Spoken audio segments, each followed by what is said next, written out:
kicked out and robbed by my family. I went to my ex's house as my last hope. His new wife opened the door. Inside, the stepson who I raised as my own was on his knees, cleaning the floor. "Faster, you useless burden!" she screamed. My despair turned into fury, and what I did next made that woman regret the day she was born. I'm glad to have you here. Follow my story until the end, and comment the city you're watching from, so I can see how far my story has reached. My name is Helena Martinez, and at 65 years old, I learned that blood doesn't always mean family. I'm sitting here in a coffee shop, the only warm place I could find, trying to make sense of how my own son could look me in the eye and steal everything I had worked for my entire life. It started 3 months ago with a phone call that should have filled me with joy.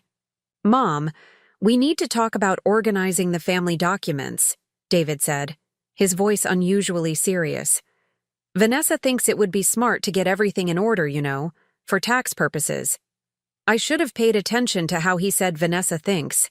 My daughter-in-law had always been the one making decisions in their marriage, but I'd learned to keep my mouth shut. Happy wife, happy life, as they say. "Of course, sweetheart," I replied, stirring my afternoon tea.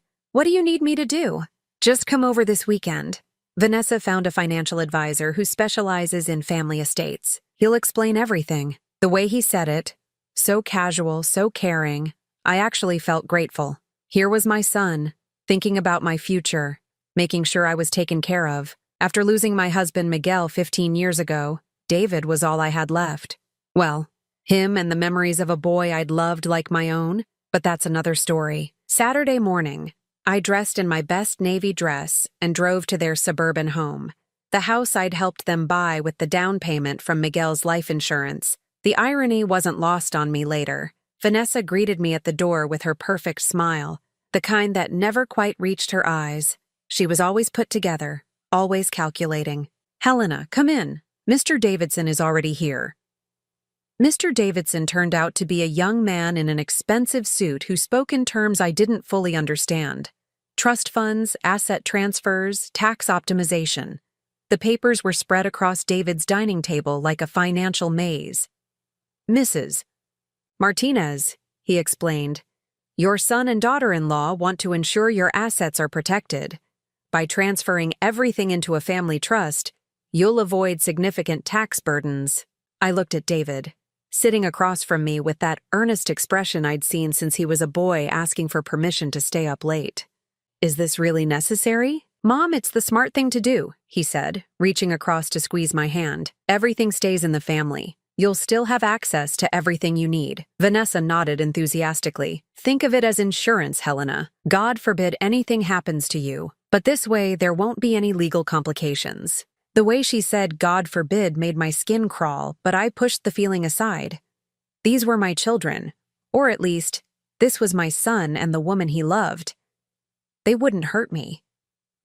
I signed papers for 2 hours, page after page, with Mr. Davidson pointing to signature lines and explaining clauses I didn't understand. David kept reassuring me.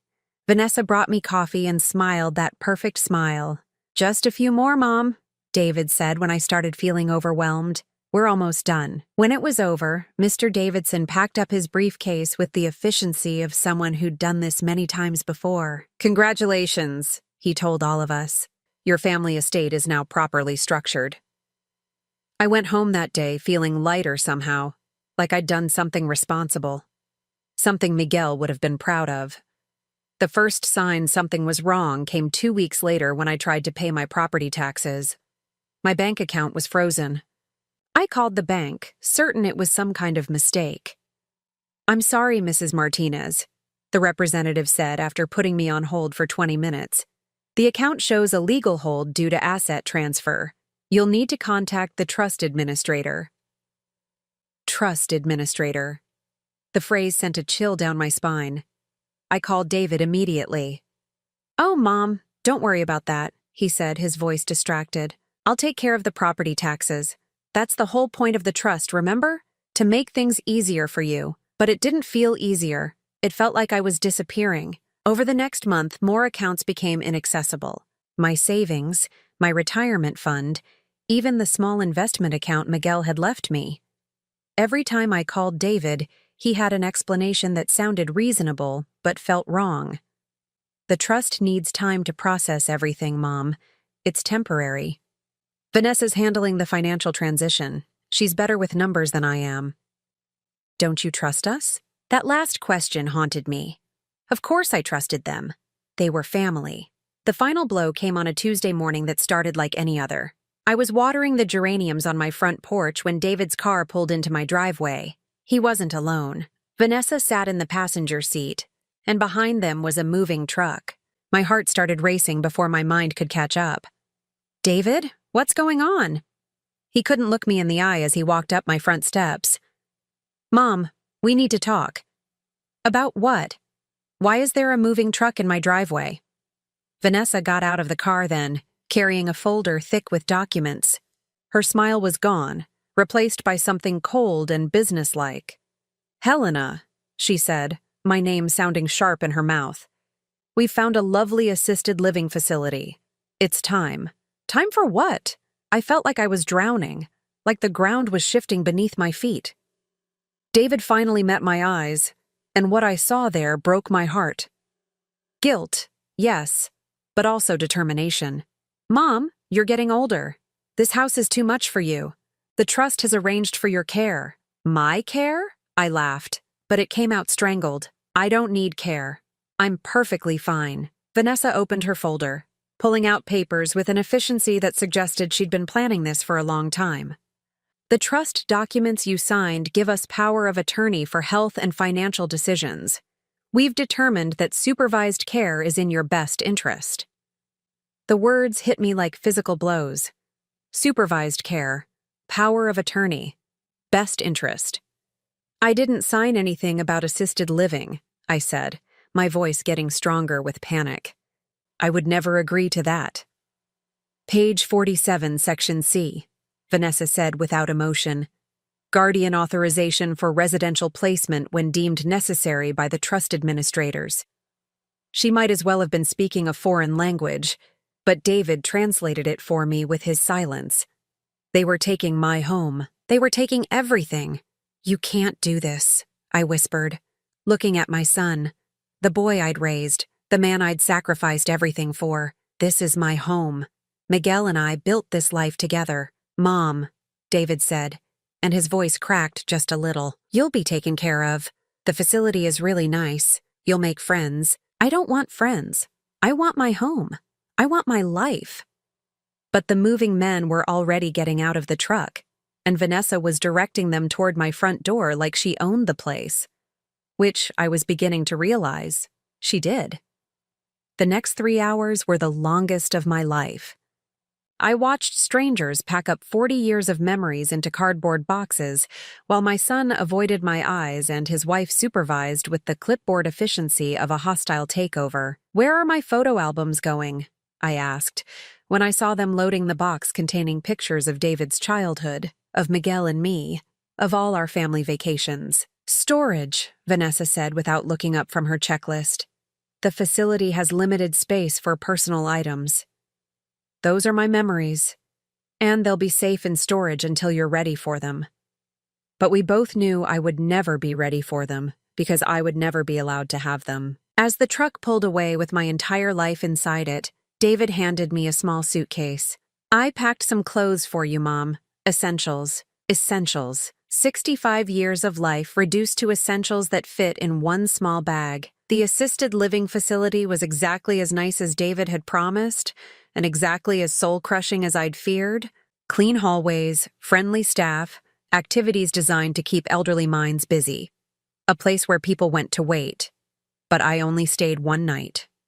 The next morning, while the staff was busy with breakfast service, I walked out the front door with my small suitcase and started down the street. I had nowhere to go, no money to my name, and no family left to call. That's when the memory hit me.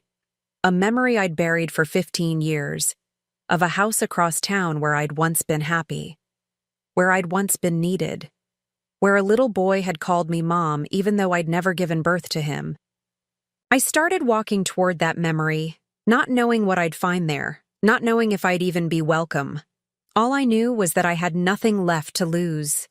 My feet carried me through neighborhoods I barely recognized, past coffee shops and grocery stores where I used to shop when I had money to spend. With each step, my heart beat a little faster, not from the exertion, but from the growing certainty that I was walking towards something important, something that might save me, or destroy what little hope I had left.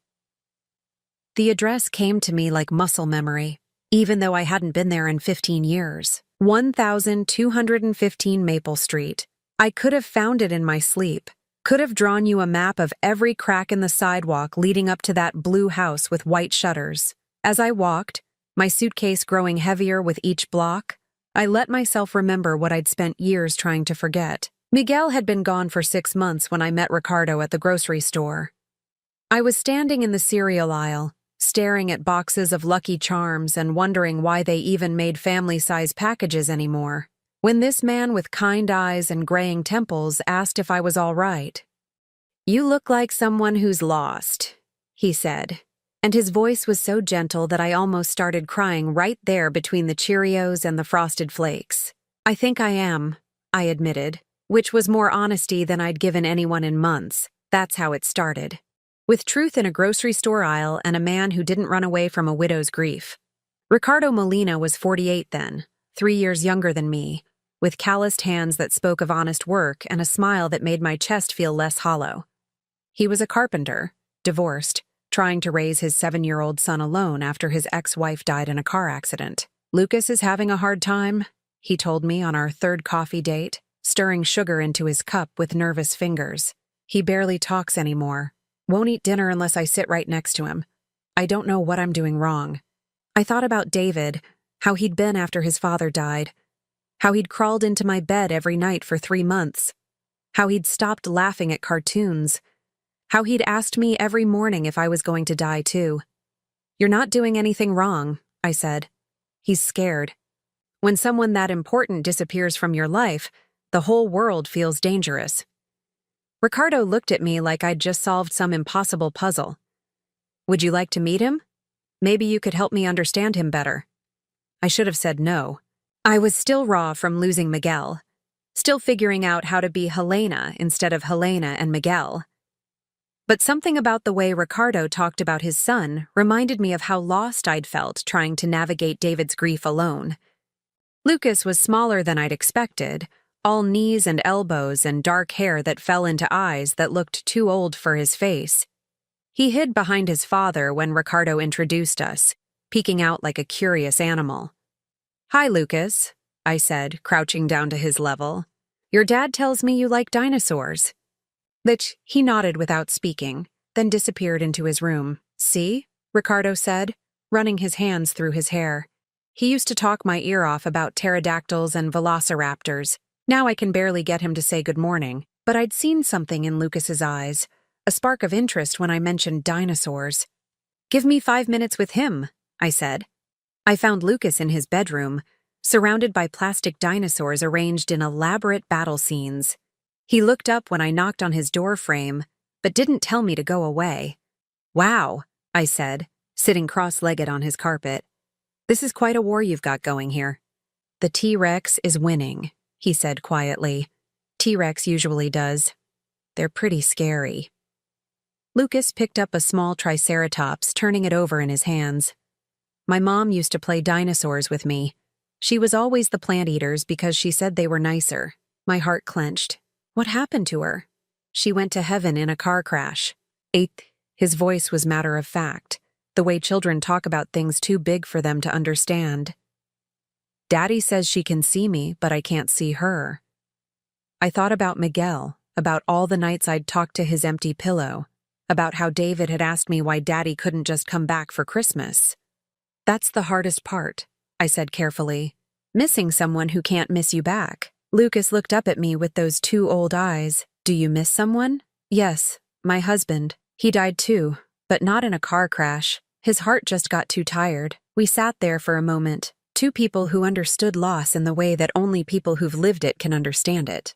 "Want to help me set up a dinosaur rescue mission?" I asked. That's how it began.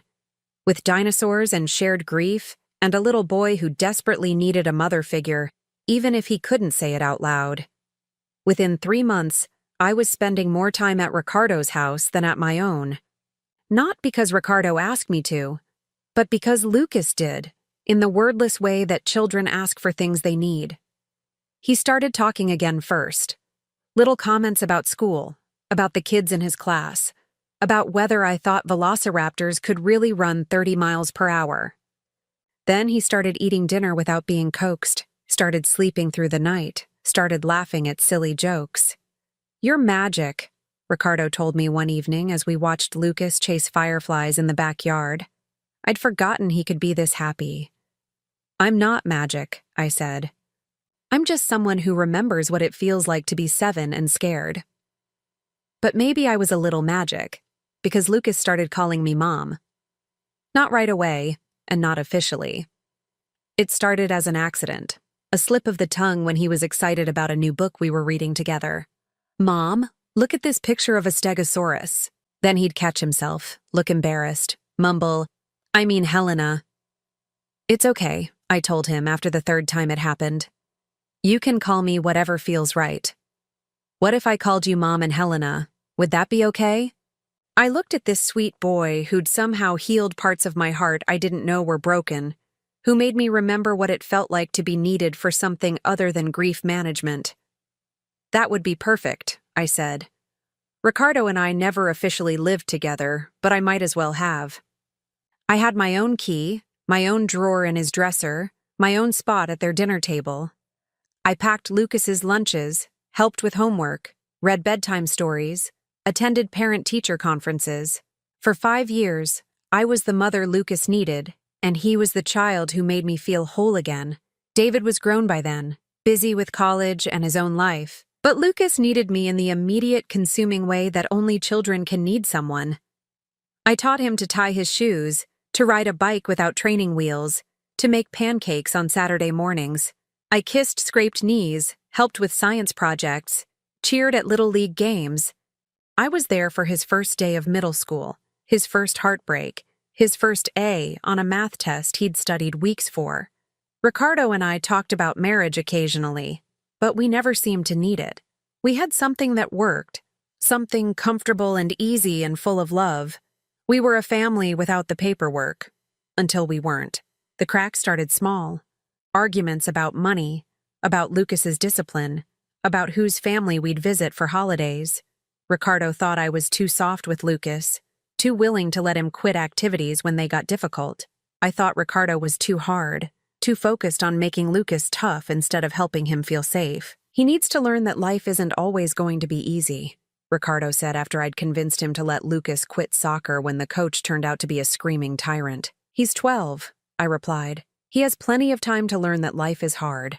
Right now he needs to learn that someone will protect him when it is." These weren't fights exactly, but they were fractures. Little disagreements that built up like sediment, changing the landscape of our relationship so gradually that we didn't notice until it was too late.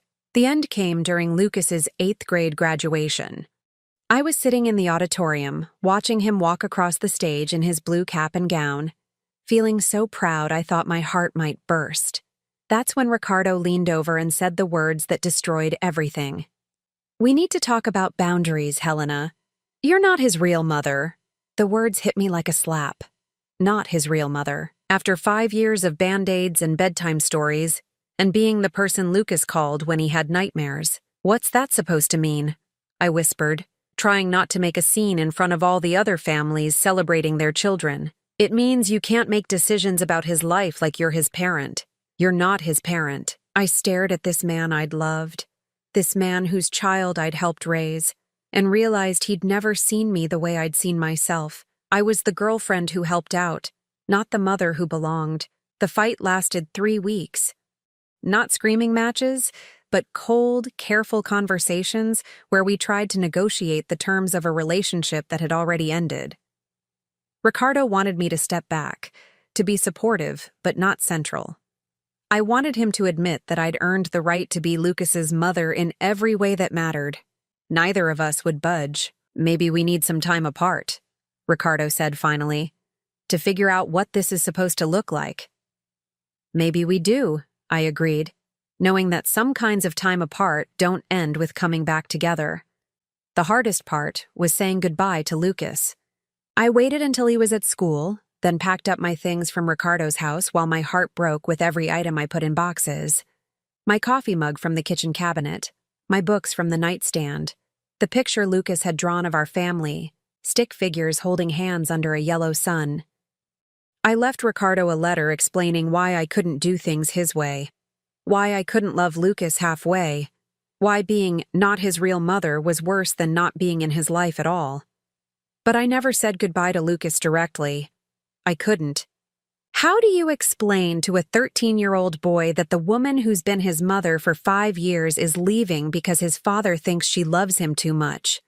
I just disappeared, the same way his birth mother had, except I chose to go. For 15 years, I wondered if he hated me for it. For 15 years, I carried the guilt of abandoning a child who'd already been abandoned once. For 15 years, I forced myself not to drive by their house, not to call, not to check if he was okay. Now, walking toward that blue house with my life packed into one small suitcase, I realized that guilt had been eating me alive all these years. The what-ifs had become their own kind of prison. What if Lucas had needed me and I wasn't there? What if he'd gotten hurt and no one kissed it better?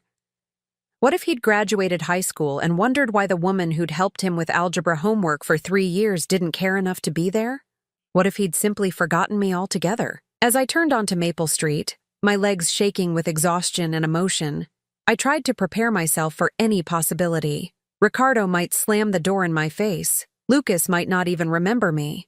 They might have moved away years ago.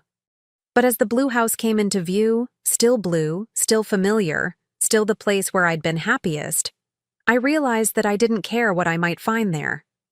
I just needed to know that the boy I'd loved like my own had grown up safe and loved, even if it was by someone else, even if he'd forgotten me completely, even if showing up at his door was the most selfish thing I'd ever done.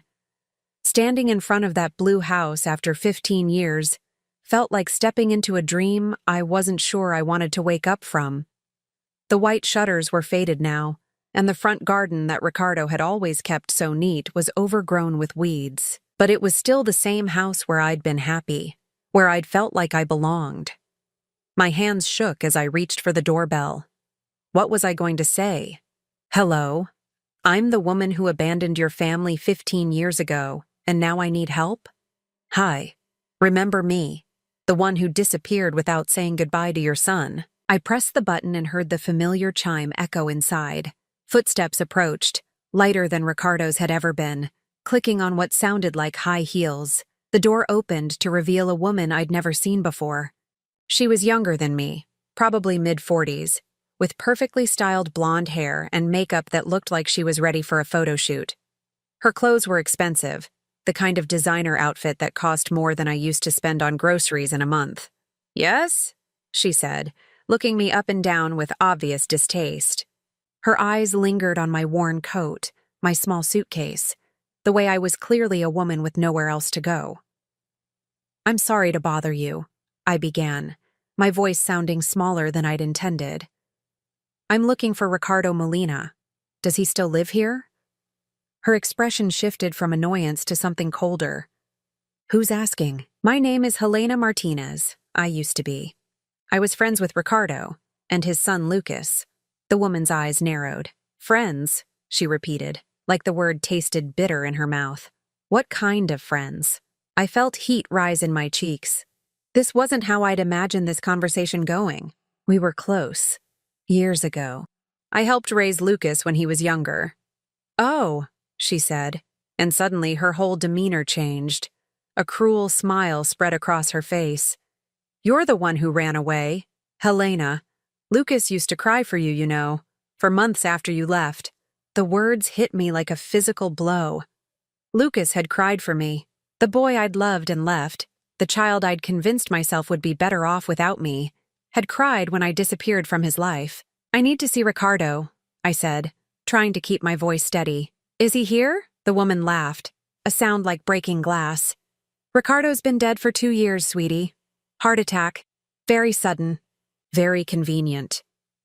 Dead. The word echoed in my head like a bell tolling. Ricardo was dead. and I'd never gotten the chance to apologize, to explain, to tell him that leaving had been the hardest thing I'd ever done. "I'm sorry," I whispered. "I didn't know." "Of course you didn't know. You weren't here. You ran away and never looked back." She leaned against the doorframe, studying me like I was an interesting insect. "I'm Carla, by the way, Ricardo's widow. Well, his last wife anyway. Last wife." The words stung more than they should have. Of course Ricardo had remarried. Of course he'd found someone else. Someone who wouldn't disappear when things got complicated. "Is Lucas here?" I asked. "I'd like to see him, if that's possible." Carla's smile grew wider, more predatory. "Oh, Lucas is here. He's always here. Where else would he be?" Before I could ask what she meant, a sound from inside the house made my blood freeze. It was a voice, raised in anger, echoing through the rooms I'd once known so well. I said faster, "You worthless burden. Do I have to do everything myself?" It was Carla's voice, but harsher, crueler than the artificially sweet tone she'd been using with me. And underneath it, I heard something that made my heart stop. "Sorry, I'm sorry. I'll finish it. Lucas." That was Lucas's voice, older and deeper than the 13-year-old boy I'd left behind, but unmistakably him.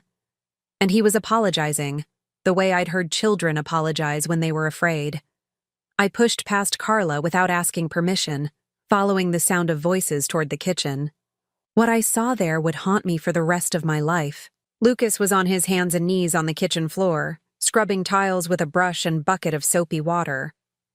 But this wasn't the Lucas I remembered. This was a young man, maybe 28 years old now, but he looked older, worn down by something I couldn't name. His clothes were old and ill-fitting, his hair too long and unkempt, his shoulders curved inward like he was trying to make himself smaller. And standing over him, arms crossed and expression disgusted, was Carla. "You missed a spot," she said, pointing to an area of floor that looked perfectly clean to me. "And when you're done with that, the toilets need scrubbing. The guest bathroom is disgusting."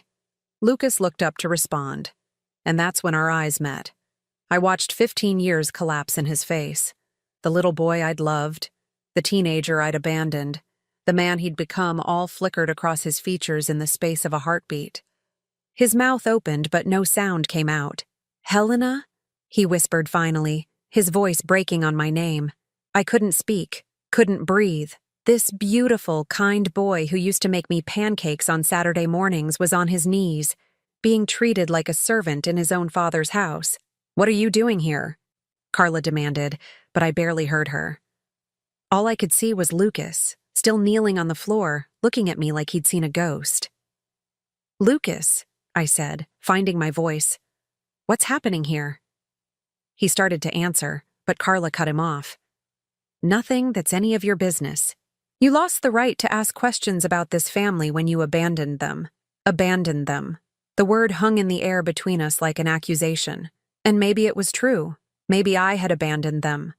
But looking at Lucas now, seeing the fear in his eyes, the way he flinched when Carla raised her voice, I knew that whatever I'd done 15 years ago was nothing compared to what was happening to him now. "Lucas, stand up," I said firmly. "Please." He looked at Carla, asking permission with his eyes. The fact that he needed permission broke my heart all over again. "He's busy," Carla said. "He has chores to finish." Unlike some people, Lucas understands the value of hard work. "This isn't hard work," I said, my voice getting stronger with anger. "This is abuse." Carla laughed. "Abuse? Lucas has a roof over his head, food to eat, clothes on his back. All he has to do is earn his keep. Some of us believe in personal responsibility." I looked around the kitchen, really looked this time. The counters were spotless, the appliances gleaming, the floor clean enough to eat off of. This wasn't about cleaning. This was about power, about keeping Lucas down, about making him feel worthless. "How long has this been going on?" I asked Lucas directly, ignoring Carla completely. "Since Dad died," he said quietly, still not standing up. "It's okay, Helena. Really. I don't mind helping out." Helping out. As if scrubbing floors on his hands and knees was just lending a hand around the house. "Where's your room?" I asked, dreading the answer. Lucas glanced at Carla again. That same look of asking permission. In the basement. It's fine. It's warm down there. The basement. They had him living in the basement like he was some kind of unwanted relative, some burden to be hidden away. This is his father's house, I said to Carla, my voice rising. Ricardo left this house to Lucas. Carla's smile turned nasty.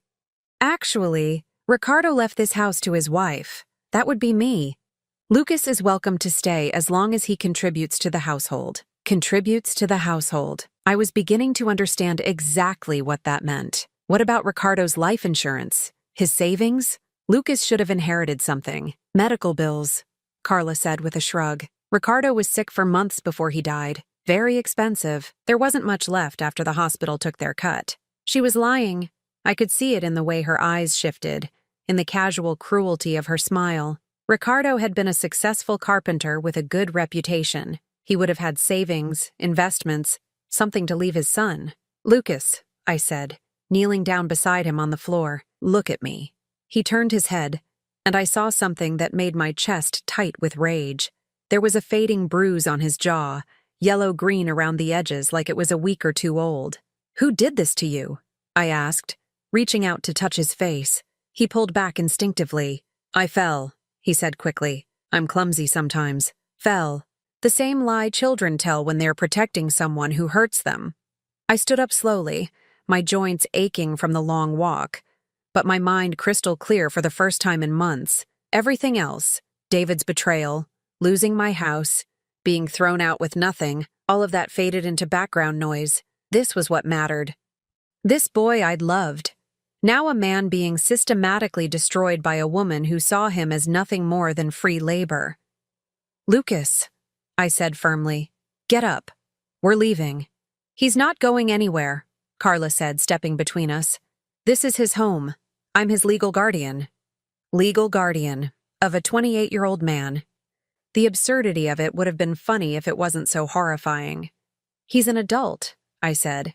You can't be the guardian of an adult. Actually, I can. Lucas has some. Developmental issues. Anxiety, depression, difficulty making decisions. The court agreed that he needs supervision. I looked at Lucas, seeing the shame in his eyes, and understood. Carla had convinced a court that the trauma of losing his father, the natural grief and confusion that comes with loss, was evidence that Lucas couldn't take care of himself. And maybe, living under her roof, being told every day that he was worthless, being isolated from anyone who might challenge her authority, maybe Lucas had started to believe it too. Is that true? I asked him gently. Do you think you need a guardian? He opened his mouth to answer, but Carla cut him off again. What Lucas thinks doesn't matter. The court decides what's best for him. That's when I knew exactly what I was dealing with. This wasn't just cruelty. This was systematic, calculated abuse designed to keep Lucas dependent, isolated, and under Carla's control. And it was about to end. Lucas, I said, my voice calm but carrying a strength I'd forgotten I had. Do you remember when you were 8 and you told me you wanted to run away because the kids at school were being mean to you? He nodded, a tiny smile flickering across his face. And do you remember what I told you? You said sometimes the bravest thing you can do is ask for help. That's right. So I'm asking you now, Lucas. Do you want help? He looked at Carla, then at the bucket of soapy water, then at me. When he spoke, his voice was barely a whisper, but it was the strongest thing I'd heard all day. Yes, he said. Please. I want help. Carla's face went white with rage. You can't just waltz back in here after 15 years and destroy this family.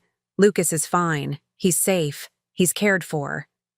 I looked at this woman who had turned my boy into a slave, who had stolen his inheritance and his dignity, who had convinced him he was worthless. Lady, I said, and my voice was ice cold, you have no idea who you're dealing with. But you're about to find out. The moment Lucas said he wanted help, something shifted inside me. The scared, broken woman who had arrived at this door disappeared, replaced by someone I'd almost forgotten existed, the woman who had fought for her son when he was bullied at school. The woman who had worked 3 jobs to keep food on the table after Miguel died. The woman who had loved this boy enough to walk away when she thought it was best for him. I was done being a victim. "Lucas, go pack a bag," I said, not taking my eyes off Carla. "We're leaving. Now." "He's not going anywhere," Carla snarled, stepping closer to me. "You can't just show up here and steal him away. I'll call the police." "Go ahead and call them," I said calmly. I'd love to explain to a police officer why a 28-year-old man is living in a basement and scrubbing floors like a servant. Lucas hadn't moved. He was still kneeling on the floor, looking between us like he was watching a tennis match that would determine his fate. "Lucas," I said, gentler now, "you don't have to be afraid anymore. Stand up." "Don't you dare," Carla hissed. "Lucas, stay where you are. You know what happens when you don't listen to me." The threat in her voice was unmistakable, and I saw Lucas flinch. That's when the last of my self-control snapped. "What happens, Carla?" I asked, my voice deadly quiet. "Tell me what happens when Lucas doesn't obey you." She realized her mistake immediately, but it was too late. The mask had slipped and we all knew it. "I don't know what you're implying," she said, trying to regain her composure. "Lucas is treated very well here. He has everything he needs." "Everything he needs?" I laughed, but there was no humor in it. Like a bedroom in the basement? Like bruises on his face? Like being called worthless? Lucas finally stood up, the bucket of dirty water forgotten at his feet. "Helena, you don't understand. After Dad died, Carla took care of everything. The hospital bills, the funeral, all of it. I owe her." "You owe her?" I turned to look at him. This sweet boy who had been broken down so thoroughly that he believed he deserved this treatment. "Lucas, you don't owe anyone for basic human decency. I'm not smart like Dad was," he said, and the defeat in his voice made my heart ache. "I can't handle money or legal stuff. Carla says I'd lose everything if I tried to manage it myself." "What legal stuff? What money?" Carla stepped forward quickly. "That's private family business." "He is my family," I said, the words coming out fiercer than I'd intended. "He's been my family since he was 7 years old." "You left him," Carla shot back. "You walked away and never looked back. Some family." She was right, and the truth of it hit me like a punch to the gut. I had left him. When things got complicated with Ricardo, when I couldn't figure out how to love Lucas without losing myself in the process, I had taken the coward's way out and disappeared. But I was here now. "You're right," I said, and both Carla and Lucas looked surprised. "I did leave. I made a terrible mistake, and I've regretted it every day for 15 years. But I'm not leaving now. Not ever again." I turned to Lucas, really looking at him for the first time since I'd arrived. Under the worn clothes and unkempt hair, under the defeat and fear, I could still see traces of the bright, curious boy who used to help me make pancakes on Saturday mornings. "Lucas, I need you to trust me. Can you do that?" He nodded slowly, and I saw something flicker in his eyes that might have been hope. "Good. Now tell me about your father's will. What exactly did Carla inherit?" "Everything," Carla said before Lucas could answer. "The house, the business, the bank accounts, all of it." "That doesn't sound right," I said, remembering the Ricardo I'd known. He loved Lucas more than anything. He wouldn't have left him with nothing. "Well, he did," Carla said with a shrug. "Maybe that tells you something about how he felt about Lucas's ability to handle responsibility." I watched Lucas's face crumple at her words, and something inside me roared to life. This woman had been systematically destroying his self-worth, convincing him that his own father hadn't trusted him, that he was too incompetent to deserve an inheritance. "Where's the will?" I asked. "Safely stored away." "Not that it's any of your business." "Lucas, did you see the will? Did anyone read it to you?" He shook his head. "Carla handled everything. She said it was too complicated for me to understand." Of course she did. I was beginning to see the whole picture now. A grieving young man, overwhelmed by his father's sudden death, relying on his stepmother to navigate the legal complexities. A stepmother who saw an opportunity and took it. "I want to see that will," I said. Carla laughed. And I want $1 million. We don't always get what we want, do we? Actually, I said, pulling out my phone, I think we might. Lucas, as Ricardo's son, you have the right to see any legal documents that affect your inheritance. If Carla won't show them to you, we can get a court order. You can't afford a lawyer, Carla said. But I heard uncertainty in her voice for the first time. She was wrong about that. Before I'd married Miguel, before I'd become a housewife and mother, I'd worked as a paralegal for 15 years.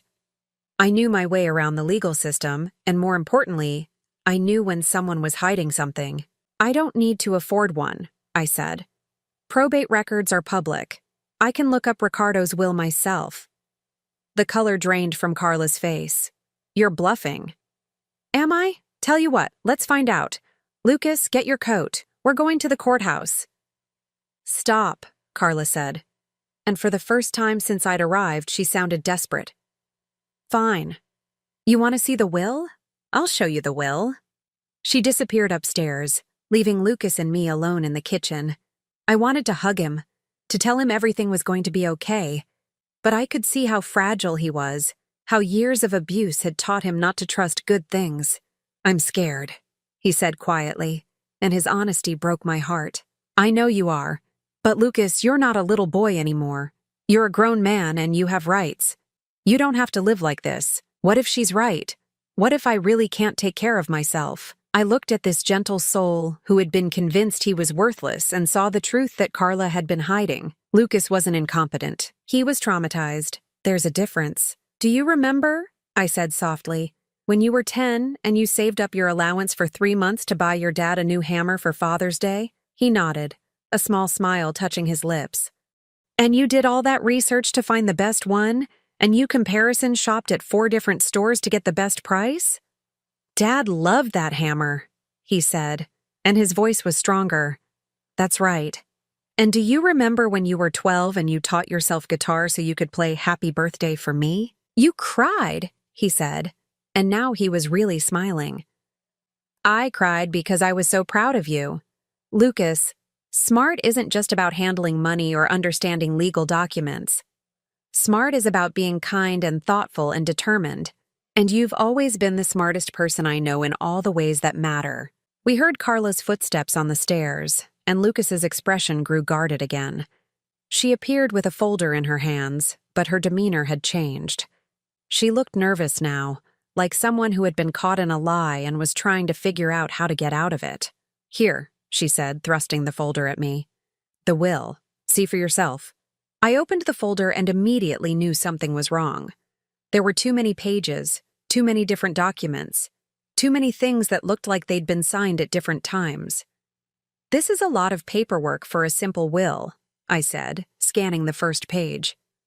Ricardo's affairs were complicated, Carla said quickly. There were business assets, insurance policies, investment accounts. I kept reading, using the skills I'd learned during my paralegal years to parse the legal language. What I found made my blood boil. The will was real. Ricardo had indeed left everything to Carla, but buried in the middle of the stack of papers was something else. An earlier will, dated 6 months before Ricardo's death. A will that left everything to Lucas, with Carla receiving only a small monthly stipend. Lucas, I said, holding up the earlier document, look at this. He took the paper with trembling hands, and I watched his face change as he read it. I don't understand, he said. This says Dad left me the house, the business, everything. That's an old will, Carla said quickly. Your father changed his mind before he died. The newer one is legally binding. Why would he change his mind? I asked, studying the dates on both documents. What happened in those 6 months? He realized Lucas wasn't ready for that kind of responsibility, Carla said, but she wouldn't meet my eyes. I looked more closely at the signatures on both wills. I wasn't a handwriting expert, but I'd seen Ricardo's signature hundreds of times when we were together. The signature on the newer will looked different, shakier, like it had been signed by someone who was very sick or very scared. Lucas, I said carefully, was your father sick before he died? I mean, really sick. In the hospital sick? The last 3 months. Lucas said. He had pneumonia, and then his heart got weak. He was in and out of the hospital a lot. 3 months. The newer will was dated just 2 weeks before Ricardo's death, when he would have been at his sickest and most vulnerable. Who was with him when he signed this? I asked Carla. I was, of course. I was his wife. I took care of everything. I bet she did. I was beginning to see exactly how she'd taken care of everything. Lucas, I think your stepmother convinced your father to change his will when he was too sick to think clearly. I think she manipulated a dying man into disinheriting his own son. That's a serious accusation, Carla said, but her voice was shaking. You can't prove any of that. Maybe not, I said, but I know someone who can.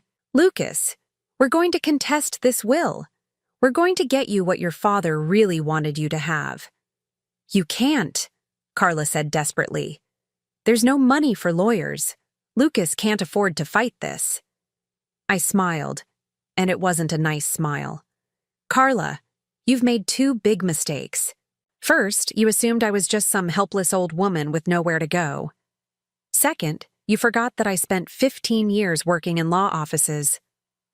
I pulled out my phone again. I'm calling my old boss. He owes me a favor, and he specializes in elder abuse cases. Did you know that coercing someone to change their will while they're mentally incapacitated is a felony? Carla's face went white. You can't prove he was mentally incapacitated. Actually, I can. Lucas, do you have your father's medical records from those last 3 months? He nodded. They're in a box in my room. Carla said I needed to keep them for insurance purposes. Perfect. Those records will show exactly what kind of medication he was on, what his mental state was like, whether he was capable of making major legal decisions. I turned back to Carla, who was looking more panicked by the minute. Here's what's going to happen, I said, my voice calm but implacable. You're going to leave this house. Today. And you're going to sign over everything that rightfully belongs to Lucas. Or I'm going to take you to court and expose exactly what kind of person you are. This is extortion, she said weakly. No, I replied. This is justice. There's a difference. Lucas was staring at me like I'd just grown wings. Helena, I don't understand. How do you know all this legal stuff? I took his hand, this boy I'd loved and left and found again. Because before I was your mom, I was someone who fought for people who couldn't fight for themselves.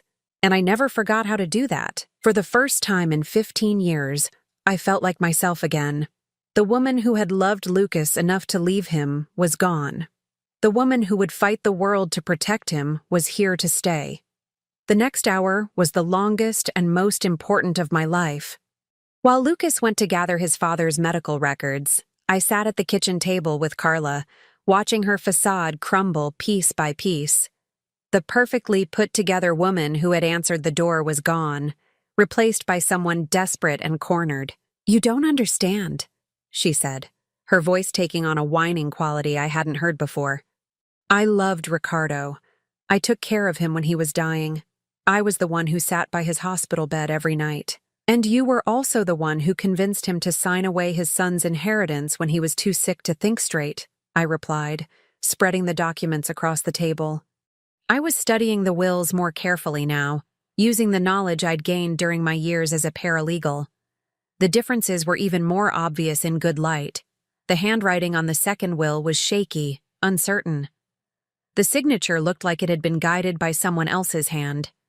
He was scared Lucas couldn't handle the responsibility, Carla insisted. Ricardo said so himself. He said Lucas was too sensitive, too trusting. He'd lose everything within a year. Funny how he supposedly said that right after you married him, I observed. For the 5 years I knew Ricardo, all he ever talked about was building something to leave his son. He was obsessed with making sure Lucas would be taken care of.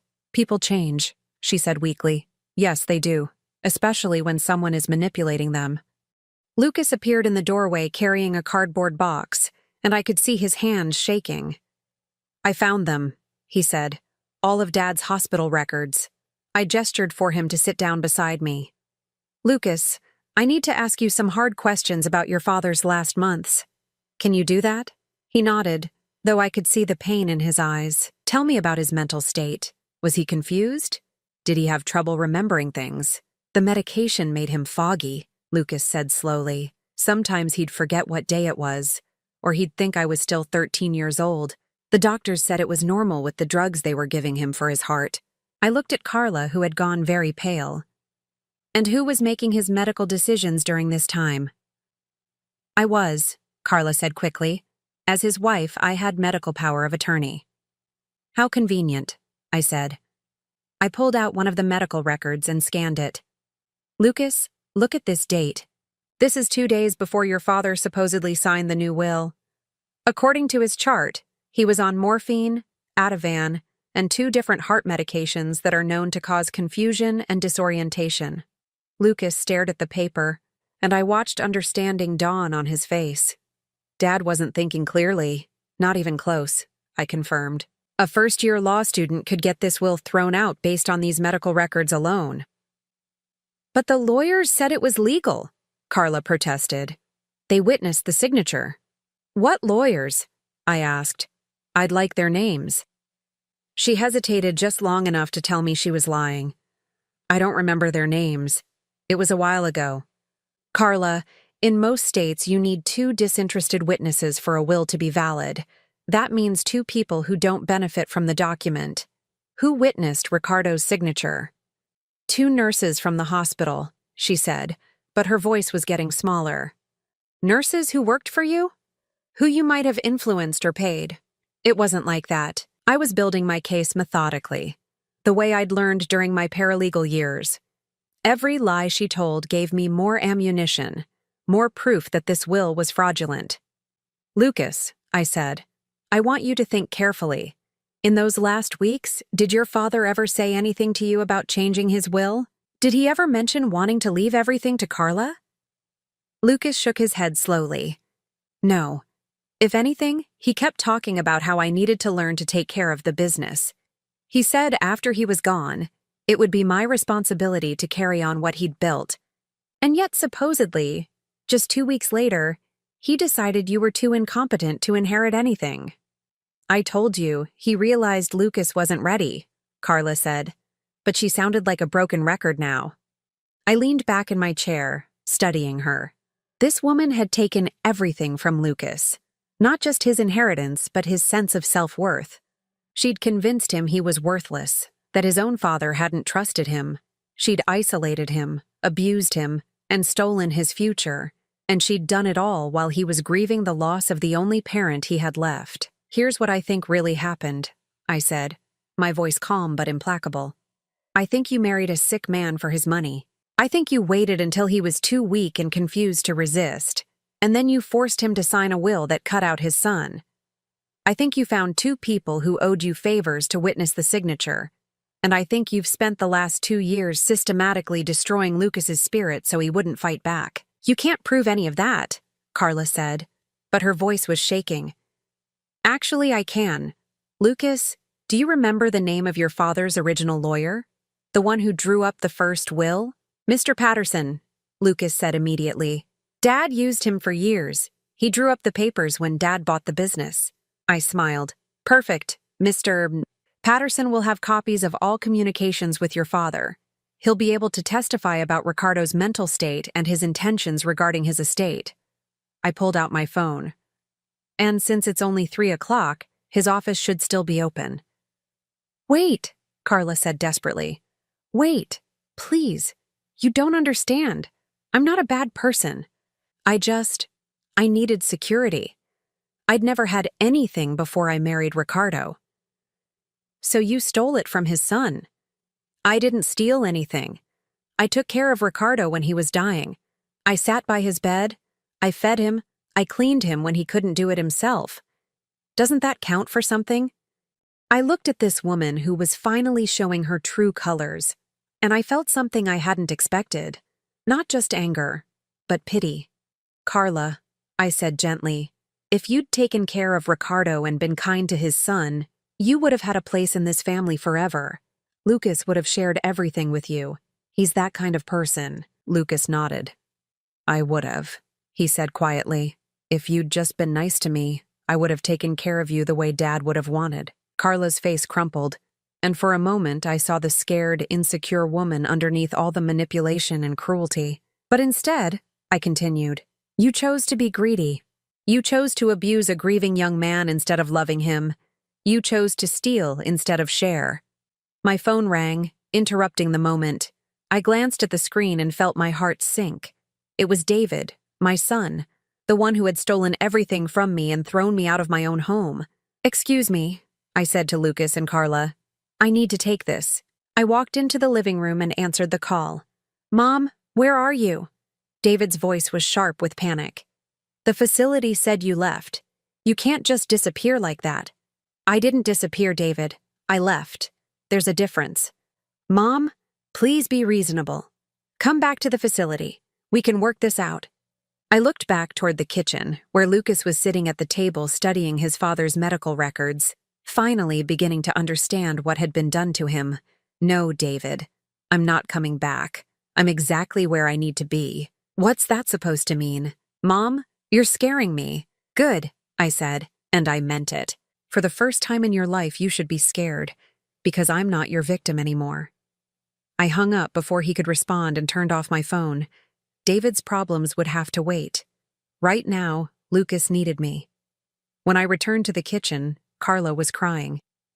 Not the manipulative tears I'd seen her use on Lucas, but real, ugly sobs of someone whose world was falling apart. I don't have anywhere to go, she said through her tears. This house is all I have. You should have thought of that before you stole it, I replied, though I said it without cruelty. I sat down beside Lucas and took his hand. What do you want to do? This is your decision to make. He looked at Carla, then at me, then at the papers spread across the table. I want what Dad really wanted me to have, but I also want to do the right thing. That was the Lucas I remembered. Even after everything she'd done to him, his first instinct was still kindness. What would be the right thing? I asked, curious to hear his answer. Dad's will left Carla $500 a month for life. If I get everything back, I'd still honor that. It's what Dad wanted. $500 a month. A safety net, but not a fortune. Enough to live modestly, but not enough to live in luxury at someone else's expense. Carla looked up sharply. $500 a month? That's nothing. I can't live on that. It's more than Lucas has been living on, I pointed out. How much allowance have you been giving him? She didn't answer, which was answer enough. Here's my offer, I said to Carla. You sign over the house, the business, and all of Ricardo's assets to Lucas, where they belong. In return, Lucas will honor the original will and pay you $500 a month for the rest of your life. You'll have 1 week to pack your things and find somewhere else to live. And if I refuse? I smiled, and it wasn't entirely pleasant. Then I call Mr. Patterson. We contest the will in court, and I make sure everyone in this town knows exactly what kind of person you are. You'll get nothing, and you'll face criminal charges for elder abuse and fraud. Carla sat in silence for a long moment, weighing her options. Finally, she looked up at Lucas. You'd really pay me $500 a month? Even after everything I've done? Lucas nodded. It's what Dad wanted. I won't go back on his word. But you're not required to let her abuse you anymore, I added firmly. She takes the money and leaves you alone, or the deal is off. Carla wiped her eyes and straightened her shoulders. For the first time since I'd met her, she looked almost human. Okay, she said quietly. I'll sign the papers. 3 hours later, we sat in Mr. Patterson's office while he drew up the documents that would restore Lucas's inheritance. The lawyer, a kind-faced man in his 60s, had been appalled to learn what had happened to his old client's son. I never liked that will, he told us as he prepared the paperwork. When Carla brought it to me to probate, something felt wrong about it, but I didn't have grounds to contest it at the time. Well, now you do, I said, watching as Carla signed document after document, legally transferring everything back to its rightful owner. When it was over, Lucas owned his father's house, his carpentry business, and a bank account that had been much larger than Carla had led him to believe. Not wealthy, but comfortable, secure, free. As we left the lawyer's office, Carla walked to her car without saying goodbye. But just before she got in, she turned back to Lucas. I'm sorry, she said, and for once I believed she meant it. I was scared and I made bad choices. I know that's not an excuse, but I'm sorry. Lucas nodded. I forgive you, he said simply, but I never want to see you again. She drove away, and I watched the last of Lucas's tormentors disappear from his life. We stood on the sidewalk outside the lawyer's office, and I realized that for the first time in 15 years, Lucas was truly free. What happens now? He asked, and his voice was different, stronger. Like he was remembering who he used to be before Carla broke him down. I looked at this young man I'd helped raise, this boy I'd loved and lost and found again, and I realized something wonderful. I was home. 6 months later, I woke up in the blue house on Maple Street for the 100th morning in a row, and it still felt like a miracle. The sun was streaming through the kitchen windows as I made coffee, listening to the sounds of Lucas getting ready for work upstairs. He'd taken over his father's carpentry business and was slowly building it back up after years of Carla's neglect. The clients were returning, drawn by the same quality craftsmanship that had made Ricardo's reputation. "Morning, Mom," Lucas said as he came downstairs, and my heart still skipped a beat every time he called me that. "Morning, sweetheart. Coffee's ready." He poured himself a cup and sat at the table, the same table where we'd confronted Carla all those months ago, but now it was covered with business invoices and project sketches instead of legal documents and lies. "Mrs. Henderson wants me to build her a deck," he said, showing me a rough drawing he'd made. "It's a big job. Probably take me 3 weeks." "That's wonderful," I said, settling into the chair beside him. "You're booked solid through Christmas." It was true. Word had spread quickly that Lucas Molina was back in business, and the phone had been ringing constantly. Turns out people had missed Ricardo's son more than they'd realized. Lucas had changed so much in these past months. The defeated, broken young man I'd found scrubbing floors had been replaced by someone confident and capable. He stood straighter now, smiled more, looked people in the eye when he talked to them. "I have something to tell you," he said, and there was something nervous in his voice that made me look up from my coffee. "What is it?" "I've been talking to Dr. Martinez about buying her rental property next door." I knew the house he meant. A small, neat bungalow with a garden that backed up to this one. "That's a good investment," I said carefully, wondering why he seemed nervous about it. "I wasn't thinking of it as an investment exactly." He took a deep breath. "I was thinking you could live there. I mean, if you wanted to. It would be your house, not mine. Your own place, but close enough that we could have dinner together every night if you wanted." My throat tightened with emotion. Even now, after all these months of rebuilding our relationship, Lucas was worried that I might leave again. "Lucas," I said gently, "I'm not going anywhere. You don't have to buy me a house to keep me here." "I know," he said quickly, "but you gave up everything for me. Your whole life, your retirement, your own home. I want to give you something back." I reached across the table and took his hand. "Sweetheart, you didn't take anything from me. You gave me back my life." It was true. Living here with Lucas, helping him rebuild his business, being needed and valued and loved, had healed parts of me I'd thought were permanently broken. "But what about your son?" Lucas asked. "David's been calling every week." David. My biological son who had stolen everything from me and then had the nerve to be upset when I chose not to come crawling back. His weekly phone calls had become increasingly desperate as he realized I wasn't coming home. "What about him? Don't you miss him?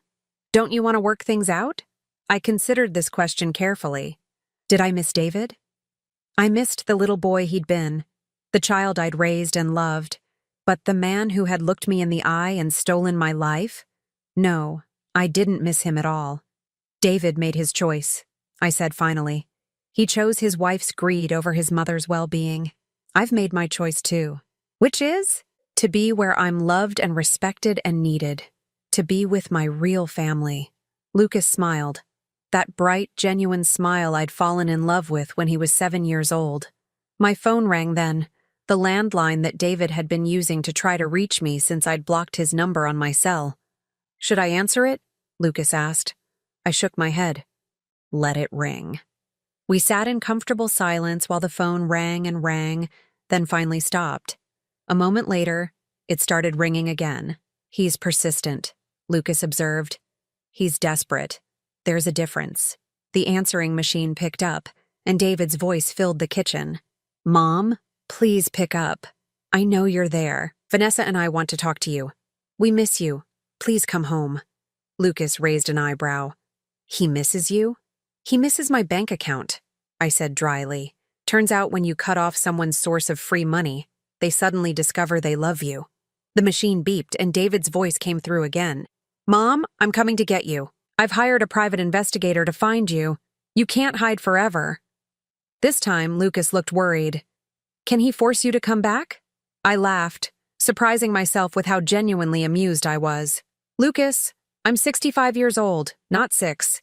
David can't force me to do anything." But Lucas was still frowning. "What if he makes trouble? What if he tries to cause problems for us?" I thought about this for a moment. David was angry and desperate, which could make him dangerous in his own weak way. But I wasn't afraid of him anymore. "Then we'll deal with it," I said simply. "Together." The phone rang again, but this time I got up and answered it.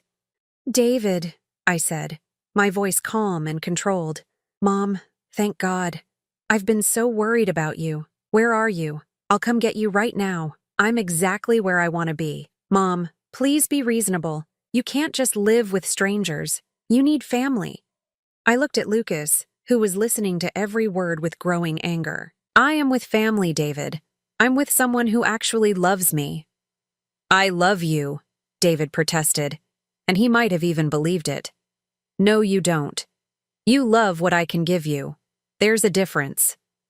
I could hear Vanessa in the background, whispering urgently, probably coaching him on what to say next. "Mom, if this is about money, we can work something out.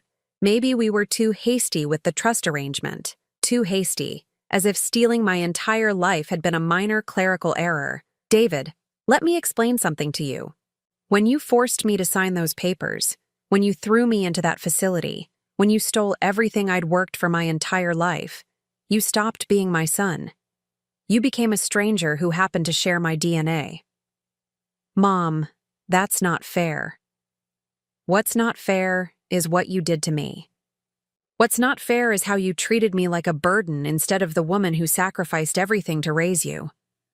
Lucas stood up and came to stand beside me, close enough that David could hear him when he spoke. "Mrs. Martinez doesn't want to talk to you anymore," Lucas said, his voice firm. "Stop calling here." "Who is that?" David demanded. "Mom, who are you living with?"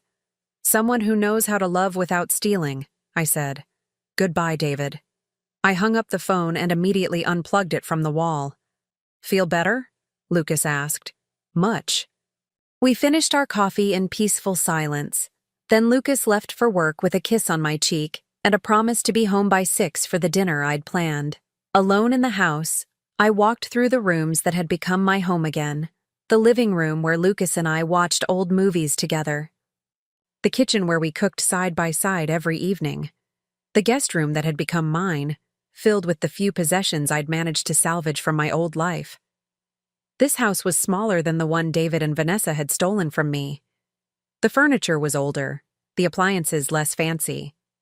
But it was filled with something my old house had never had in those final years: genuine love. I thought about the woman I'd been 6 months ago, broken and defeated, with nothing but a suitcase, and a desperate hope that the boy I'd loved might remember me kindly. That woman had been so afraid, so convinced that she deserved the betrayal she'd suffered. I wasn't that woman anymore. Around noon, a car pulled into the driveway. Through the window, I could see David getting out of his BMW, straightening his expensive suit, preparing for battle. I opened the door before he could knock. "Hello, David." He looked older than I remembered, harder around the edges. Success hadn't been kind to him. "Mom, we need to talk." "No, we don't." I said everything I needed to say on the phone. I started to close the door, but he put his hand against it. "I'm not leaving until you come home with me."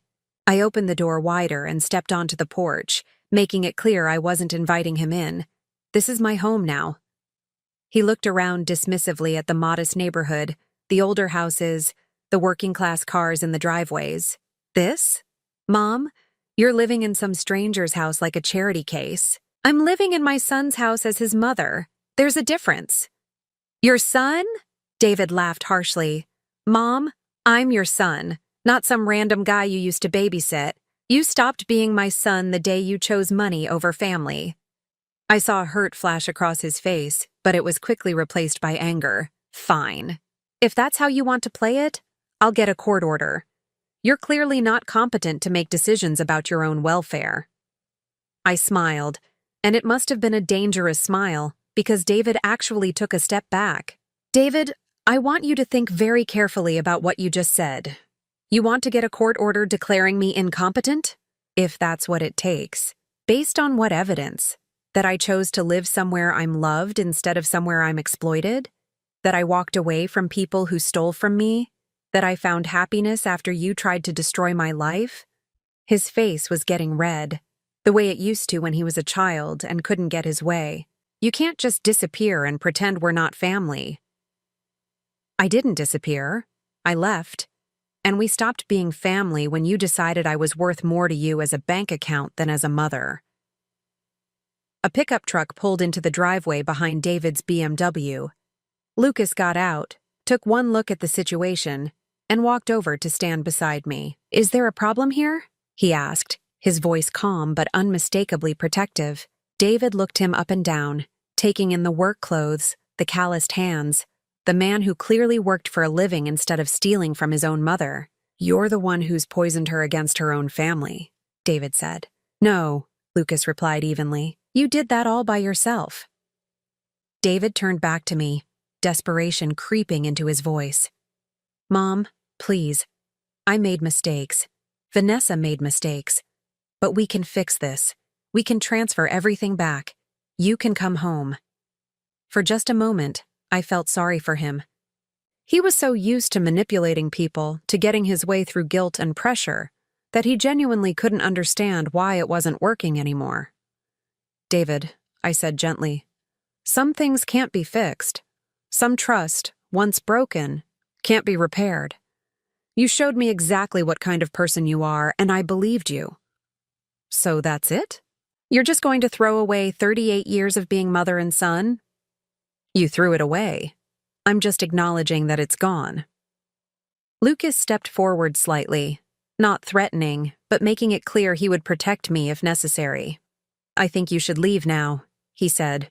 David looked between us, seemed to realize that he'd lost this battle, and turned to go. But at his car, he turned back. This isn't over, Mom. You're my family, and I'm not giving up on you. I watched him drive away, feeling nothing but relief. Are you okay? Lucas asked, putting his arm around my shoulders. I'm perfect, I said, and meant it completely. That evening, we sat on the front porch watching the sunset, the way we'd done every evening since I'd moved in. It had become our ritual, our way of marking the end of each day and the beginning of another. Do you ever regret it? Lucas asked suddenly, leaving your old life behind. I thought about the question seriously. Did I regret losing my house, my savings, my comfortable retirement? Did I regret cutting ties with my biological son? No, I said finally. I regret that it took me so long to realize where I really belonged. Lucas smiled and took my hand, the same way he used to when he was small and needed reassurance. I love you, Mom, he said, using the name that had come so naturally when he was 7 and had never stopped feeling right. I love you too, sweetheart. Always have, always will. As the stars came out over Maple Street, I realized something wonderful. I hadn't just found my way back to Lucas. I'd found my way back to myself, back to the woman who knew how to fight for what mattered, back to the mother who knew the difference between being needed and being used. Some families are born, others are chosen. The best ones, I'd learned, are built on love instead of obligation, on respect instead of expectation. I was exactly where I belonged, with exactly the family I'd chosen. And this time, I was never leaving. The boy I'd never forgotten had saved me right back. Some homecomings are worth waiting 15 years for. Now I'm curious about you who listened to my story. What would you do if you were in my place? Have you ever been through something similar? Comment below. And meanwhile, I'm leaving on the final screen 2 other stories that are channel favorites, and they will definitely surprise you. Thank you for watching until here.